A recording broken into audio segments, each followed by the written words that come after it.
The Tree of the Orphan by David Zion Sanner.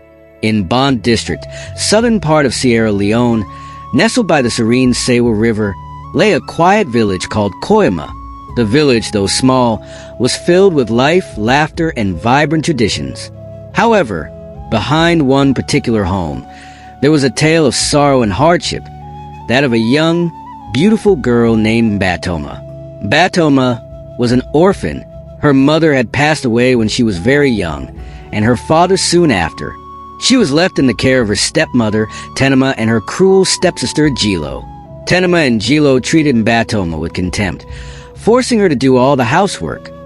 She fetched water from the stream, gathered firewood, washed clothes, and cooked the meals.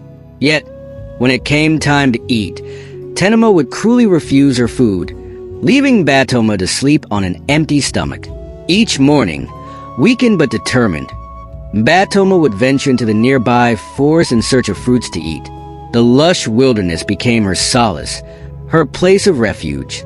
One day, while searching for wild berries, something miraculous happened. As Batoma walked through the dense forest, she felt a cool breeze, and the air around her grew strangely still. She sensed a presence and turned around, only to see the ghostly figure of her late mother. Trembling with fear, Batoma took a step back, but her mother's spirit smiled kindly and said, "Do not be afraid, my dear daughter. I am here to help you, not to harm you." Batoma's fear melted away, replaced by a deep yearning for comfort. "What must I do, Mama?" she asked. Her mother's spirit instructed her. "In this forest, there is a great tree with thick roots and towering branches.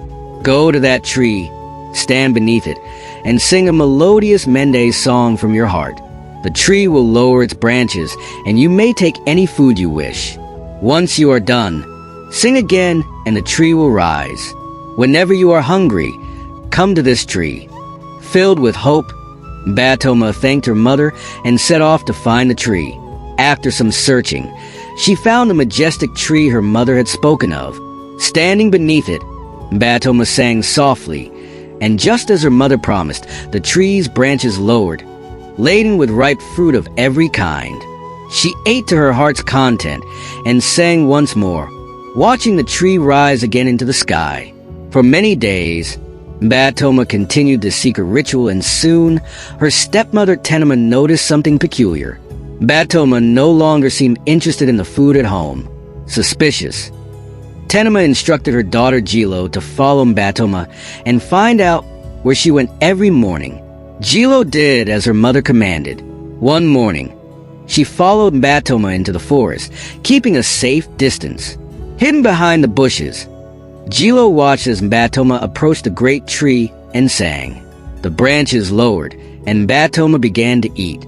Overcome with greed and envy, Jilo leapt from her hiding place and pushed Batoma aside, taking the fruits for herself. Batoma, though startled, remained calm, as Jilo greedily stuffed herself with the fruit, but Torma quietly sang the song to make the tree rise. Without warning, the branches lifted, and Jilo was trapped high in the air, clinging to the branches. She screamed, but the tree continued to ascend, carrying her higher and higher. Meanwhile, Tenema had grown impatient, waiting for her daughter to return. She followed the path into the forest and arrived just in time to witness the tree rising with her daughter, clinging desperately to its branches. In a panic, Tenema screamed for help, but it was too late. The tree disappeared into the sky with Jilo still holding on, leaving the villagers in shock. Gathering around, the villagers watched as Tenema, frantic and grief-stricken, accused Batoma of causing her daughter's disappearance. "She has killed my only daughter," Tenema cried. But this time, the village stood by Batoma. They had long known of the cruelty she had suffered at the hands of her stepmother and stepsister. The village chief, a wise and fair man, spoke up. "Batoma is not to blame. Her suffering ends today." The chief took Batoma under his protection, and from that day forward, she no longer lived with her cruel stepmother. As Batoma grew older, her beauty and kindness captured the heart of the chief's son, and when she became of age, They were married in a grand ceremony that the entire village celebrated. Batoma lived a life of happiness and abundance, surrounded by love and respect. Her days of suffering were behind her, and she never forgot the lesson her mother's spirit had taught her.